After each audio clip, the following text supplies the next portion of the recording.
I'm resigning from Meta. I just did it. I was like, "Ooh."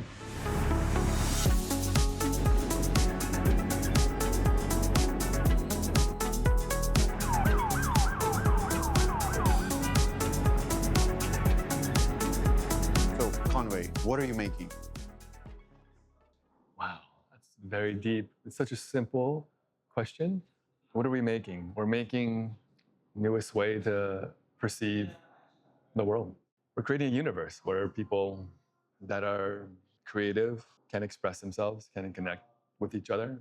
The brand has connected people from across the world in a really beautiful way. And what I'm excited about is taking what we built with Hudson Wilder, externalizing it, and expressing what we built.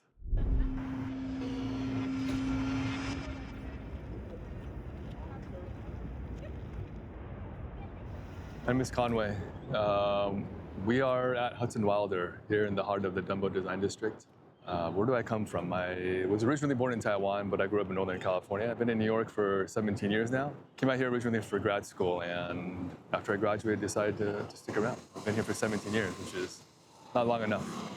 I want to go deeper into your personal story, understand what led you to Hudson Wilder, and maybe you can also tell me a little bit more about why is it called Hudson Wilder, and where did the entire thing came from? It's a great question. I think the backstory for Hudson Wilder, the initial concept came from an estate sale in Hudson, New York, upstate, back in 2015. And we just stumbled across, Marianne and I stumbled across this estate sale. It was an architect who had passed away, and her kids were selling her stuff. And when we walked in, it was like all these random objects, furniture, tableware, clothing, just everywhere. But eclectic mix, but it all somehow seemed to work. And when we got back from that trip, I was thinking back, reflecting. We picked up a flatware set. It was like Danish Copenhagen cutlery.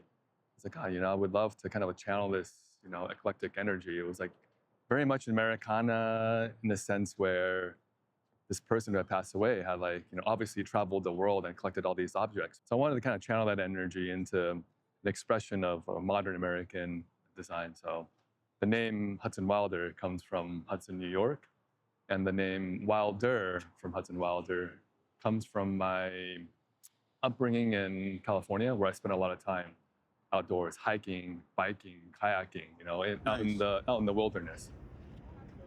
I built Hudson Wilder, the physical space. Let's go back to 2020, at the end of 2021.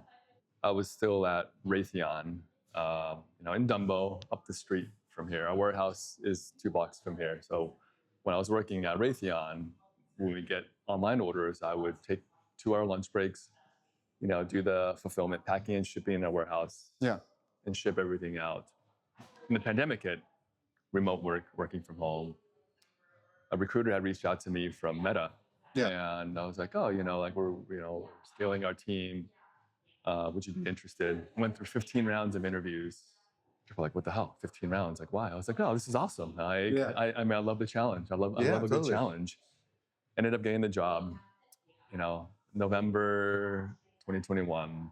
I was that guy. Still held my job at Raytheon. Started at Meta. I was like, I'm just gonna do this until January 1st. See how long I can stretch this out. And I was able to do that from November until December, January. It's like, 3 months. If I need I'm gonna stretch this out to get my bonus. At Raytheon. Bonus season was, upon us. The same time, this space opened up. I was like, cool. So full-time job at Raytheon, full-time job at Meta, building out this physical space at the same time. So 3 full-time jobs. And I did that until April. Until April. Of 2022. That's when I quit Raytheon. This is when Hudson Wilder, as a physical manifestation of the brand, opened up.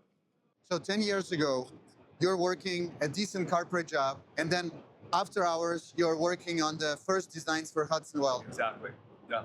So what was the time proportion that actually, how much time it took you to launch your first product? And what was this product again? We started off with tabletop because these are the objects that bring people together.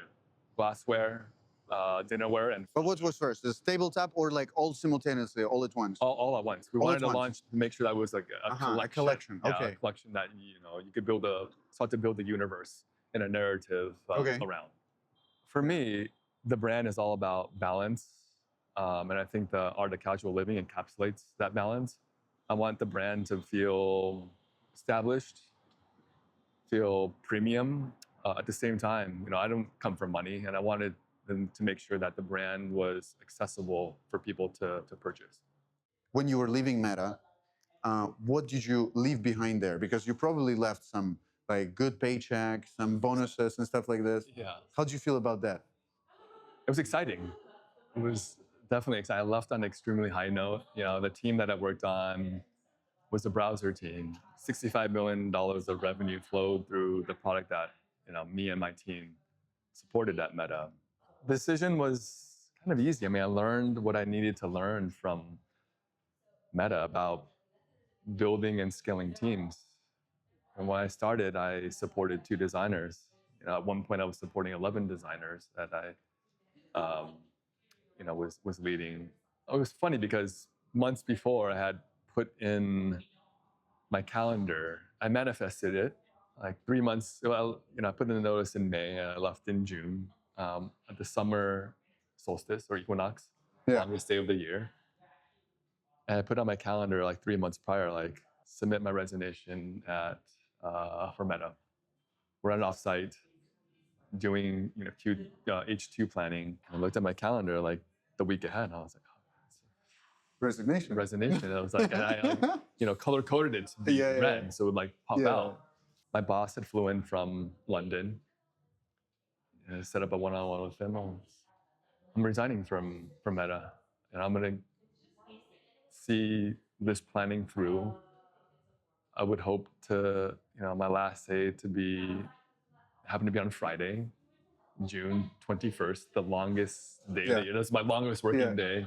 I just did it. I was like, cool. Okay. I was like so nonchalant and so felt natural. What keeps you going? And like kind of, if you ever felt those kind of moments where you're like, okay, it's not working out, I want to give up. Can you just like tell me more about those? It's all about being resilient. I think you just have to stay true to yourself. And at the end of the day, so many people have so many good ideas, but if you don't put it out in the world, no one's ever going to know about it. You always hear that if a tree falls in the forest and no one's there, does it make a sound?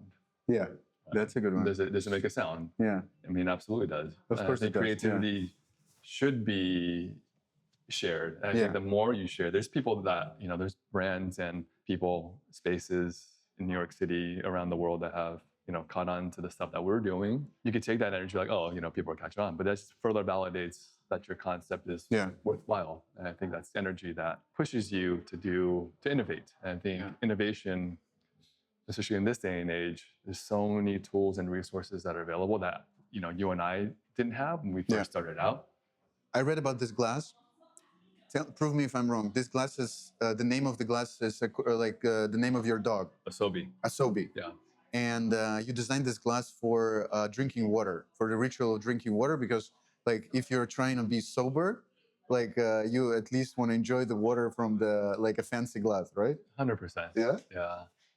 The initial design started off with this. We're going to be working with Kitsune, the French fashion record label.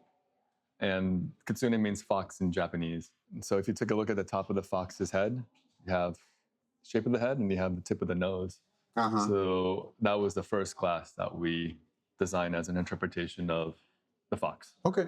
Which Shiba Inu, which is, Asobi, she looks very much like a fox. And then from there, we extended the design language into multiple designs. We pared it down to these 3. One for, cocktail martini, wine, and then also a water glass. Yeah. What is New American design for you, and why do you emphasize a lot about it? It says on your website, you just said about it yourself. What is it for you? I've always appreciated, what I consider cultural design diaspora. A lot of people came to the United States to seek, opportunities. There's a lot of American design and art that, in worldwide that people reference, the Shakers movement, mid-century modern design. I think America has, in a sense, kind of like lost, I wouldn't say lost, but it's, lost its place. Went into like little hibernation, I would say. Okay. In terms of design and art, there's still a lot of interesting art and design happening in America. And the idea of a new American design movement is, we're not leading it. I think we've, helped coin that term. There's a lot of amazing design happening, especially here in New York. And I think we want to be able to kind of encapsulate that feeling. About the energy and about time. Yeah. Again, coming back to when you started with Hudson Wilder and when this idea just came to you, because many people think it's all or nothing in a way, So they're like kind of, okay, if I'm starting my business, I should definitely drop my current job and just like go for it. Do not recommend that. Yeah. Tell me your POV about it. Unless you have a ton of money. Yeah. I don't come from a ton of money, hence the 9-to-5 corporate job. If you're passionate enough about an idea, working in big tech consumes a lot of your time. But at the same time, it energizes you as well if you're passionate enough about something that you're building. A body in motion likes to stay in motion. Yeah. A body at rest likes to stay in rest. I like to keep in motion constantly with my mind, with my physical body, just all aspects of life. It needs to evolve. It needs to constantly move and constantly new things. We do a lot of different types of programming in here. Design is all about connecting something, a story, an object, a service to a human being. I think what design is if you put the human at the center of anything that you do, you could design anything. I did the landscape design for my parents' home in San Jose. It's just an expression. Again, if you just think about how someone wants to move about a space, experience a space, all 5, 6 senses, the affordances, the ergonomics of a glass, of flatware. I think if you're very considerate and all that, it's pretty good, right? Good cooking. Yeah, fantastic. If you're mindful and considerate around all that, I think you can design anything. What brings joy to me is when complete strangers come into the space, whether it's sitting here enjoying coffee and sweet delights, and they end up talking to each other and end up becoming friends. And 2 weeks later, you see them meeting up here together. And arguably, it's the epicenter of the creative community in New York. It is. Yeah. I feel the same way. Yeah. It wasn't really planned. There wasn't now like PR agency or something like this. It was just basically you believed in your product and you just started reaching out to people, and whoever picked it up, and that was the thing, right? It just happens organically. For me, it was just about sharing and not about receiving something in return. Of course, it's nice when someone shares it. I want them to really love what we built and share it. Yeah. Not because it's free or not because we're paying them money. I don't believe in that. There's so many sponsored ads. One day they're promoting one product because they're paid for it. Another day they're promoting another product because they're paid for it. Yeah. Do a great product and people will love it. Do a great product with heart, with connection, and don't expect anything from others. You're staying open with your brand, with your company, towards exploring whatever it might take you. And I think it's super cool. The best brands do that. You can't just be stagnant in one place. I don't want to categorize myself in the home goods world. We have a lot of friends in that space, and we'll continue to have a lot of friends in that space. Have a lot of friends in fashion, maybe explore a fashion line, and just continue to build a universe and invite people in to experience this way of the art of casual living. Totally. Elevated, but also very accessible. And just, it so well, that how to host and be at ease so well that it's just second nature. You don't have to think about it. Mm-hmm. It's casual, right? The art of casual living. The art of casual living. Simple as that. Thank you, brother.